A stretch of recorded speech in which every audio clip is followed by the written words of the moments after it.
शिवरायांच्या सैन्यात मुस्लिम नव्हते. नितेश राणेंच्या वक्तव्यावर विरोधकांची टीका. राणेंनी आधी इतिहासाचा अभ्यास करावा, संजय राऊतांचा सल्ला.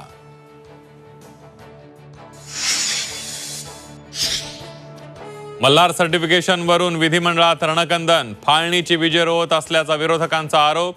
अजित पवारांचा महायुतीच्या नेत्यांना सबुरीचा सल्ला. बीडच्या फरार खोक्याच्या प्रयागराजमधून आवळल्या मुसक्या. 6 दिवसानंतर फरार खोक्या पोलिसांच्या जाळ्यात.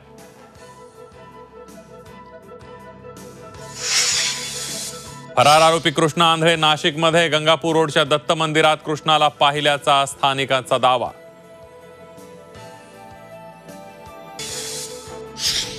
विधानसभेत लाडकी बहीण योजनेवरून विरोधकांचा गोंधळ. 2100 रुपये महिला लाभार्थ्यांना कधी मिळणार? विरोधकांचा आदिती तटकरेंना सवाल. तर सरकार लाडक्या बहिणींना फसवणार नाही, तटकरेंचं आश्वासन. सुरेश धस आणि पंकजा मुंडेंचा संघर्ष टोकाला. विधानसभा निवडणुकीत पंकजा मुंडेंनी काम न केल्याचा सुरेश धसांचा आरोप. तर पक्षश्रेष्ठींनी सुरेश धसांना समज द्यावी, पंकजा मुंडेंची मागणी. शक्तीपीठ महामार्गाच्या विरोधासाठी शेतकऱ्यांचं आंदोलन. मागणी नसताना शक्तीपीठ महामार्गाचा घाट का? शेतकऱ्यांचा सवाल. अखेर आंदोलन स्थगित. 12 जिल्ह्यातील शेतकऱ्यांचा मंत्र्यांना जिल्हाबंदीचा इशारा.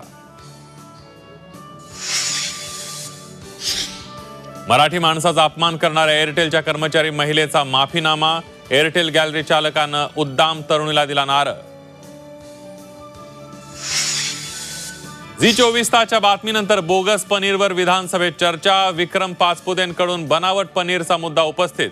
तर अधिवेशन संपण्यापूर्वी कारवाईचं अजित पवारांचं आश्वासन.